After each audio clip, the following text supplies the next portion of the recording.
ಎಲ್ಲರೂ ಕೂಡ ಏನು ಇಂದಿರಾ ಗಾಂಧಿ ವಸತಿ ಶಾಲೆಯ ಪ್ರಾರಂಭೋತ್ಸವವನ್ನು ನಾವೆಲ್ಲರೂ ಕೂಡ ಸೇರಿ ಮಾಡ್ತಾ ಇದ್ದೇವೆ. ಇದು ಹಲವಾರು ವರ್ಷಗಳ ಹಿಂದೆ ಈ ಜಾಗವನ್ನು ಗುರುತಿಸಿ ಇಲ್ಲಿ ಸುಸಜ್ಜಿತವಾದ ಒಂದು ಕಟ್ಟಡ ನಿರ್ಮಾಣ ಆಗಿದೆ. ಇದೊಂದು ದೇಗುಲ ಅಂತಂದರೂ ತಪ್ಪಾಗಲಾರ್ದು. ಮಕ್ಕಳಿಗೆ ಒಳ್ಳೆಯ ವಿದ್ಯಾಭ್ಯಾಸ ನೀಡಲಿಕ್ಕೆ ಇದೊಂದು ಉತ್ತಮವಾದ ಒಂದು ಪರಿಸರದಲ್ಲಿ ಈ ಒಂದು ಇಂದಿರಾ ಗಾಂಧಿ ವಸತಿ ಶಾಲೆ ನಿರ್ಮಾಣ ಆಗಿದೆ. ಖಂಡಿತ ಇಲ್ಲಿ ಓದ್ತಕ್ಕಂಥ ಮಕ್ಕಳು ಅವರ ಜ್ಞಾನವನ್ನು ವೃದ್ಧಿ ಮಾಡಿಕೊಳ್ಳಿಕ್ಕೆ, ಹೆಚ್ಚಿಸ್ಕೊಳ್ಳಿಕ್ಕೆ ಒಂದು ಒಳ್ಳೆಯ ಸದಾವಕಾಶ. ಈ ಒಂದು ತಪ್ಪಲು ಎಲ್ಲೂ ಕೂಡ ಸಿಗಲ್ಲ. ಏಕೆಂದರೆ ಗುಡ್ಡಗಾಡಿನಲ್ಲಿ ಪ್ರಶಾಂತವಾಗಿ ವಿದ್ಯಾಭ್ಯಾಸ ಮಾಡಲಿಕ್ಕೆ ಮನಸ್ಸಲ್ಲಿರ್ತಕ್ಕಂಥ ಎಲ್ಲ ಆಲೋಚನೆಗಳನ್ನು ಕೂಡ ಇವತ್ತು ಹೊರ ಹಾಕಲಿಕ್ಕೆ ಮತ್ತು ನಿಮ್ಮಲ್ಲಿರ್ತಕ್ಕಂಥ ಎಲ್ಲ ಅಭಿರುಚಿಗಳನ್ನು ಕೂಡ ಇವತ್ತು ವ್ಯಕ್ತಪಡಿಸಲಿಕ್ಕೆ ಮತ್ತು ಮುಂದಿನ ನಿಮ್ಮ ಭವಿಷ್ಯವನ್ನು ರೂಪಿಸ್ಕೊಳ್ಳಿಕ್ಕೆ ಇದೊಂದು ಸುಸಜ್ಜಿತವಾದ ಒಂದು ದೇಗುಲ ಅಂತ ನಾವೆಲ್ಲರೂ ಕೂಡ ಭಾವಿಸ್ಕೋಬೇಕಾಗ್ತದೆ. ಇಲ್ಲಿ ಓದ್ತಕ್ಕಂಥ ಮಕ್ಕಳೇ ಪುಣ್ಯವಂತರು ಅಂದರೆ ತಪ್ಪಾಗಲಾರದು. ಯಾಕೆಂದರೆ ಹಿಂದೆ ಇಲ್ಲಿ ಕೂತಿಯಾರೆಲ್ಲ ಪೋಷಕರು ಮತ್ತು ವೇದಿಕೆ ಮೇಲೆ ಇರ್ತಕ್ಕಂಥ ಗಣ್ಯರು ಎಲ್ಲರೂ ಕೂಡ ಅವರು ಓದೋಂಥ ಸಂದರ್ಭದಲ್ಲಿ ಈ ಸರ್ಕಾರದಿಂದ ಯಾವುದೇ ರೀತಿ ಸವಲತ್ತುಗಳು ಸಿಗ್ತಾ ಇರಲಿಲ್ಲ. ಪುಸ್ತಕಗಳಾಗಲಿ ಏನೇ ಚಟುವಟಿಕೆಗಳಿಗೆ ಇವತ್ತು ಸವಲತ್ತುಗಳು ಸಿಗ್ತಾ ಇರಲಿಲ್ಲ. ಖಂಡಿತ ಇವತ್ತು ನಿಮಗಿರ್ತಕ್ಕಂಥದ್ದು ಎಲ್ಲ ಸವಲತ್ತು ಕೂಡ ಸರ್ಕಾರ ಕೊಡ್ತಾ ಇದೆ. ನಿಮ್ಮನ್ನು ಕೇಳ್ತಕ್ಕಂಥದ್ದೇನು, ಜನ ಮಕ್ಕಳಿದ್ದೀರಿ, ಅದರಲ್ಲಿ ಸುಮಾರು 130 ಜನ ಗಂಡು ಮಕ್ಕಳಿದ್ದಾರೆ ಮತ್ತು 120 ಜನ ಇಲ್ಲಿ ವ್ಯಾಸಂಗ ಮಾಡಿ. ಖಂಡಿತ ಇದೊಂದು 9 ಎಕರೆ 20 ಗುಂಟೆನಲ್ಲಿ ಈ ಒಂದು ಉತ್ತಮವಾದ ಒಂದು ಇಂದಿರಾ ಗಾಂಧಿ ಶಾಲೆ ನಿರ್ಮಾಣ ಆಗಿದೆ. ಇದಕ್ಕೆ ಮೊದಲು ನಾವು 12 ರಿಂದ 13 ಕೋಟಿ ರೂಪಾಯಿ ಫಸ್ಟ್ ಸ್ಯಾಂಕ್ಷನ್ ಆಗಿದೆ ಅವಾಗ ಪ್ರಾರಂಭದಲ್ಲಿ. ಕೊನೆಗೆ ಪೂರ್ಣ ಆಗೋ ಹೊತ್ತಿಗೆ 25 ಕೋಟಿ 50 ಲಕ್ಷ ರೂಪಾಯಿ ಖರ್ಚಾಗಿರ್ತಕ್ಕಂಥದ್ದು ಈ ಶಾಲೆಗೆ. ಅದರಿಂದ ಇದು ಉತ್ತಮವಾದ ಒಂದು ಕಟ್ಟಡ ಇಲ್ಲಿ ನಿರ್ಮಾಣ ಆಗಿದೆ. ಇಲ್ಲಿ ಒಳ್ಳೆ ವಿದ್ಯಾ ಕೇಂದ್ರ ಆಗುತ್ತೆ ಅಂತಕ್ಕಂಥದ್ರಲ್ಲಿ ಎರಡನೇ ಮಾತಿಲ್ಲ ಅಂತಕ್ಕಂಥದ್ದು ನಮ್ಮೆಲ್ಲರಿಗೂ ಕೂಡ ಈ ಸಂದರ್ಭದಲ್ಲಿ ಹೇಳಲಿಕ್ಕೆ ಬಯಸ್ತೇನೆ. ಜೊತೆಗೆ ಇಲ್ಲೇನು 250 ಜನ ಮಕ್ಕಳು ವಿದ್ಯಾಭ್ಯಾಸ ಮಾಡ್ತಾ ಇದ್ದಾರೆ. ಅದು ರಾಜ್ಕುಮಾರ್ ಅವರು ಒಂದು ಹೇಳಿದ್ರು, ಸ್ಥಳೀಯರಿಗೆ ಅವಕಾಶ ಕೊಡಬೇಕು ಅಂತಕ್ಕಂಥದ್ದು. ಖಂಡಿತ ಅದಿದೆ. 75% ಇಲ್ಲಿ ಸ್ಥಳೀಯ ಮಕ್ಕಳಿಗೆ ಆದ್ಯತೆ ಕೊಡ್ತಕ್ಕಂಥದ್ದಿದೆ. ಖಂಡಿತ ಇಲ್ಲಿ 75% ಇಲ್ಲಿಯ ಸ್ಥಳೀಯ ಮಕ್ಕಳಿಗೇ ಕೂಡ ಆದ್ಯತೆ ಕೊಟ್ಟು ಇನ್ನು 25% ಬೇರೆಯವರಿಗೆ ಅವಕಾಶ ಮಾಡಿಕೊಡುವಂಥದ್ದಿದೆ. ಖಂಡಿತ ಅದನ್ನು ಅನುಸರಿಸ್ತಕ್ಕಂಥ ಕೆಲಸ ಮಾಡ್ತಾರೆ ಅಂತಕ್ಕಂಥದ್ದು ಕೂಡ ಈ ಸಂದರ್ಭದಲ್ಲಿ ಹೇಳ್ತಾ, ನಾವು ಈಗ 4-5 ನಮ್ಮ ಕ್ಷೇತ್ರದಲ್ಲಿ ಮೊರಾರ್ಜಿ ಶಾಲೆಗಳನ್ನ ಮಾಡಿದ್ದೇವೆ. ಇಲ್ಲೊಂದು, ಅಂದಿನಕೆರೆಲೊಂದು, ಮತ್ತು ಮೇಲ್ನಳ್ಳಿನಲ್ಲಿ 2 ಇದೆ, ಕಿತ್ತೂರು ರಾಣಿ ಚೆನ್ನಮ್ಮ ಮತ್ತು ಇದು ಮೊರಾರ್ಜಿ ಶಾಲೆ, ಮತ್ತು ಶೆಟ್ಟಿಕೆರೆಯಲ್ಲಿ ಒಂದಿದೆ. ಇವತ್ತು ಕೂಡ ಬೆಳಗ್ಗೆ ನಾವು ರಾಜ್ಕುಮಾರ್ ಅವರೆಲ್ಲ ಕೂತ್ಕೊಂಡು ಏನು ವೇಮನರ ಜಯಂತಿಯನ್ನು ಆಚರಿಸುವಂಥ ಸಂದರ್ಭದಲ್ಲಿ ತಹಸೀಲ್ದಾರ್ಗೊಂದು 10 ಎಕರೆ ಜಾಗ ಕೇಳಿದ್ವಿ. ಯಾವುದಕ್ಕೆ ಅಂದರೆ ಮೈನಾರಿಟಿ ಅಲ್ಪಸಂಖ್ಯಾತರ ಒಂದು ಮೊರಾರ್ಜಿ ಶಾಲೆಗೆ ಒಂದು ಜಾಗ, ಅದನ್ನು ಇವತ್ತು ಕಾರಹಳ್ಳಿ ಹತ್ರ ಒಂದು ಹುಡುಕಿ ಬಂದಿದ್ದೇವೆ. ಅಲ್ಲೂ ಕೂಡ 10 ಎಕರೆನಲ್ಲಿ ಒಳ್ಳೆಯ ಒಂದು ಅಲ್ಪಸಂಖ್ಯಾತರ ಒಂದು ಮೊರಾರ್ಜಿ ಶಾಲೆಯೂ ಕೂಡ ಆಗ್ತದೆ. ಇನ್ನೂ 2 ಮೊರಾರ್ಜಿ ಶಾಲೆಗಳಿಗೂ ಕೂಡ ನಾವು ಪ್ರಸ್ತಾಪವನ್ನು ಕಳಿಸಿದ್ದೇವೆ. ಎಲ್ಲಿ ಒಂದು ದಸೂಡಿ ಭಾಗದಲ್ಲಿ ಒಂದು, ಮತ್ತು ಎಳ್ನೋಡು ಅಥವಾ ಕೋರ್ಗೆರೆ ಭಾಗದಲ್ಲಿ ಒಂದು. ಎಲ್ಲ ಭಾಗದಲ್ಲೂ ಇದ್ದರೆ ಅಲ್ಲಿಯ ಮಕ್ಕಳು ಒಳ್ಳೆಯ ವಿದ್ಯಾವಂತರಾಗಲಿಕ್ಕೆ ಅನುಕೂಲ ಆಗ್ತದೆ ಅಂತಕ್ಕಂಥದ್ದು ನಮ್ಮೆಲ್ಲ ಉದ್ದೇಶ. ಅಲ್ಲಿ ನಿಮಗೆ ಯಾವುದೇ ಕೊರತೆ ಇರಲ್ಲ, ಯಾವುದೇ ಒಂದು ನಿಮಗೆ ಸಮಸ್ಯೆಗಳಿರಲಿಲ್ಲ. ನಿಮ್ಮ ಕೆಲಸ ಏನಂದರೆ ಬೆಳಗ್ಗೆ ಎದ್ದ ತಕ್ಷಣ ಏನಿಲ್ಲಿ ಪ್ರಾಂಶುಪಾಲರು ಮತ್ತು ಇಲ್ಲಿಯ ವ್ಯವಸ್ಥಾಪಕರು ನಿಮ್ಗೆ ಹೇಳ್ತಾರೆ ಆ ರೀತಿ ನಿಮ್ಮ ಕ್ರೀಡಾ ಚಟುವಟಿಕೆ ಇರ್ಬೋದು, ವ್ಯಾಸಂಗಕ್ಕಿರ್ಬೋದು, ಮತ್ತು ಬೇರೆ ಬೇರೆ ಸಾಂಸ್ಕೃತಿಕ ಚಟುವಟಿಕೆಗಳಿರ್ಬೋದು, ಇವಕ್ಕೆ ತೊಡಗಿಸ್ಕೊಂಡು ತಾವೆಲ್ಲರೂ ಕೂಡ ಎಷ್ಟು ಬರೀ ಪಾಸಾದರೆ ನಿಮ್ಮ ಯಾರನ್ನೂ ಕೂಡ ನಿಮ್ಮನ್ನು ಹೊಗಳಕ್ಕೆ ಹೋಗಲ್ಲ. ನಾವು ನಿಮ್ಮಲ್ಲೆಲ್ಲರೂ ಕೂಡ 90% ಮೇಲೆ ಮಾರ್ಕ್ಸ್ ತೊಗೋಬೇಕು. ಆವಾಗಲೇ ಈ ಶಾಲೆಯಲ್ಲಿ ಓದೋದಕ್ಕೆ ಗೌರವ ಬರ್ತಕ್ಕಂಥದ್ದು. ಯಾಕೆಂದರೆ ನಿಮಗೆ ಬೇರೆ ಯಾವುದೇ ರೀತಿ ಕೊರತೆ ಇರಲ್ಲ. ಇಲ್ಲಿ ನಿಮಗೆ ಆಹಾರದ ಕೊರತೆ ಇರಲ್ಲ, ಬೇರೆ ಬೇರೆ ನಿಮ್ಮ ಮನೆಯಲ್ಲೇನೋ ಕೆಲಸ ಮಾಡಿ ಬಂದು ನಾನಿಲ್ಲಿ ಓದಬೇಕು ಅಂತಕ್ಕಂಥ ಕೊರತೆ ಇರಲ್ಲ. ಯಾವುದು ಆಲೋಚನೆಗಳು ಕೂಡ ನಿಮಗಿರಲ್ಲ. ನಿಮ್ಮ ಪೋಷಕರು ಬಂದು ಇಲ್ಲಿ ಡಿಸ್ಟರ್ಬು ಮಾಡೋಂಗಿಲ್ಲ. ವಾರಕ್ಕೆ ಒಂದು ಸಲನ ಏನೋ ಕರೆದು ಬಂದು ನಿಮ್ಮನ್ನು ನೋಡ್ಕೊಂಡು 1 ಗಂಟೆ ಮಾತಾಡಿಸ್ಕೊಂಡು ಹೋಗುವಂಥ ಕೆಲಸ ಆಗ್ತದೆ ವಿನಃ ಖಂಡಿತ ನೀವು ಪಕ್ಕದಲ್ಲೇ ಹಳ್ಳಿ ಇದೆ ಅಂತ ನೀವು ಯಾವತ್ತೂ ಕೂಡ ಮನೆ ಕಡೆ ಹೋಗುವಂಥ ಚಿಂತನೆಯನ್ನು ನೀವು ಯಾರೂ ಕೂಡ ಮಾಡಬಾರ್ದು. ಗೊತ್ತಾಯ್ತಲ್ಲ? ಏನು ನೀವು ಈ ಪ್ರೌಢ ವ್ಯವಸ್ಥೆಯಲ್ಲಿ ನೀವು ವ್ಯಾಸಂಗವನ್ನು ಮಾಡ್ತೀರಿ, ಖಂಡಿತ ಅದು ನಿಮ್ಮ ಭವಿಷ್ಯಕ್ಕೆ ಮುಂದೆ ಅದು ದಾರಿ ಆಗ್ತದೆ.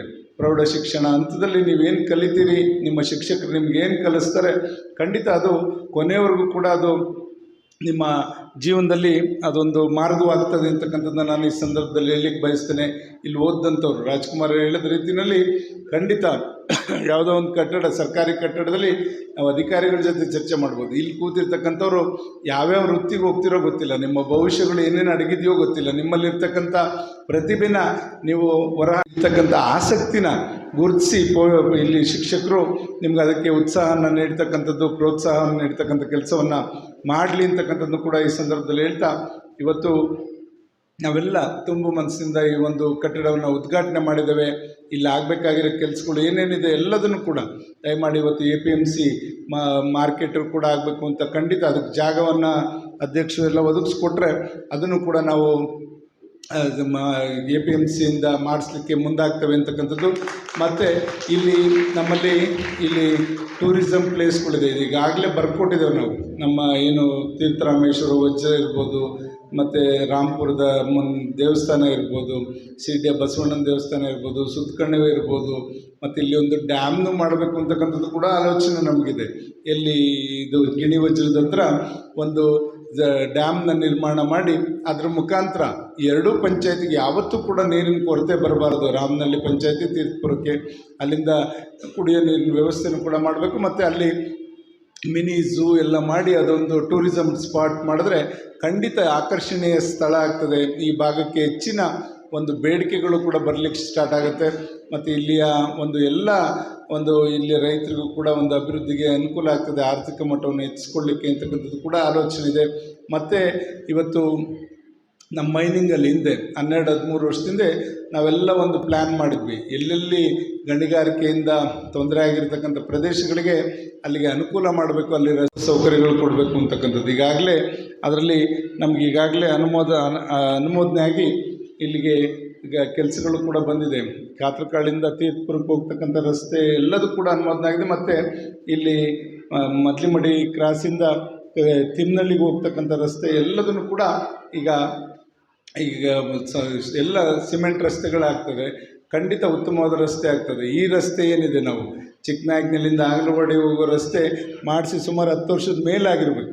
ಆ ಕಾಂಟ್ರಾಕ್ಟ್ರನ್ನ ಇವತ್ತು ಕೂಡ ನಾನು ಸ್ಮರಿಸ್ಕೋತೀನಿ. ಒಂದು ಕಡೆ ಎಲ್ಲೂ ಗುಂಡಿ ಇಲ್ಲ, ಅಷ್ಟು ಚೆನ್ನಾಗಿ 10 ವರ್ಷ ಆದರೂ ಕೂಡ ಆ ರಸ್ತೆ ಬಂದಿದೆ. ಹಂಗೆ ಬಾಳಿಕೆ ಬರ್ತಕ್ಕಂಥ ರೀತಿಯಲ್ಲಿ ಕ್ವಾಲಿಟಿ ಇರಬೇಕು. ಒಂದು ಕೆಲಸದಲ್ಲಿ ಒಂದು ಕ್ವಾಲಿಟಿ ಇದ್ದರೆ ಖಂಡಿತ ಅದು ಹಲವಾರು ವರ್ಷ ಬರ್ತದೆ. ಆ ನಿಟ್ಟಿನಲ್ಲಿ ನಾವು ಮಾಡ್ತಕ್ಕಂಥ ಯಾವುದೇ ಕೆಲಸದಲ್ಲಾಗಲಿ ಶ್ರದ್ಧೆ ಇರಲಿ. ಮಕ್ಕಳಲ್ಲೂ ಅಷ್ಟೇ, ಮಕ್ಕಳನ್ನು ನಾನು ಈ ಒಂದು ಶಾಲೆಯಲ್ಲಿ ಓದ್ತಕ್ಕಂಥ 250 ಮಕ್ಕಳೇನಿದ್ದೀರಿ, ಖಂಡಿತ ನೀವೆಲ್ಲರೂ ಕೂಡ ಮುಂದಿನ ಭವಿಷ್ಯ SLC ಆದ ನಂತರ ನೀವು ಬೇರೆ ಬೇರೆ ಕಾಲೇಜುಗಳಲ್ಲಿ ಸೇರ್ತೀರಿ. ಅಲ್ಲೆಲ್ಲ ವ್ಯಾಸಂಗ ಮಾಡುವಂಥ ಸಂದರ್ಭದಲ್ಲಿ ನೀವು ನಿಮ್ಮ ಸೈನ್ಸ್ ಕೋರ್ಸ್ಗಳನ್ನ ಆಯ್ಕೆ ಮಾಡ್ಕೊಂಡ ಸಂದರ್ಭದಲ್ಲಿ ಅದರಲ್ಲಿ ಯಶಸ್ಸು ಕಾಣಲಿಕ್ಕೆ ಇದೇ ಒಂದು ಬೆನ್ನೆಲುಬಾಗಿರಲಿ ಅಂತಕ್ಕಂಥದ್ದನ್ನ ಈ ಸಂದರ್ಭದಲ್ಲಿ ಮತ್ತೊಮ್ಮೆ ಹೇಳ್ತಾ, ಇಲ್ಲಿ ನಾವೆಲ್ಲ ತುಂಬ ಮನಸ್ಸಿಂದ ಈ ಒಂದು ಶಾಲೆಯ ಪುನರಾರಂಭ, ಇಲ್ಲಿ ಮಕ್ಕಳಿಗೆ ಇವತ್ತಿಂದ ಇಲ್ಲೇ ನಿಮ್ಮ ವ್ಯಾಸಂಗ ಮತ್ತು ನಿಮ್ಮ ವ್ಯವಸ್ಥೆ ಉಳ್ಕೊಳ್ಳೋವಂಥ ವ್ಯವಸ್ಥೆ ಕೂಡ ಇರ್ತದೆ. ಎಲ್ಲರೂ ಕೂಡ ಸುಸಜ್ಜಿತವಾದಂಥ ಸ್ವಚ್ಛತೆಯಿಂದ ನಿಮಗೆ ಊಟದ ವ್ಯವಸ್ಥೆ ಇರ್ಬೋದು, ನಿಮ್ಮ ಮಲಗೋ ಕೋಣೆಗಳಿರ್ಬೋದು, ಎಲ್ಲದೂ ಕೂಡ ಸುಸಜ್ಜಿತವಾಗಿದೆ. ಅದು ನಮ್ಮದು ಅಂತ ಭಾವನೆಯಲ್ಲಿ ನೀವೆಲ್ಲರೂ ಕೂಡ ಅಚ್ಚುಕಟ್ಟಾಗಿ ಇಟ್ಕೊಳ್ಳೋವಂಥದ್ದು ಆಗಬೇಕು. ಯಾರು ಕೂಡ ಗಲೀಜು ಮಾಡ್ಕೋಬಾರ್ದು.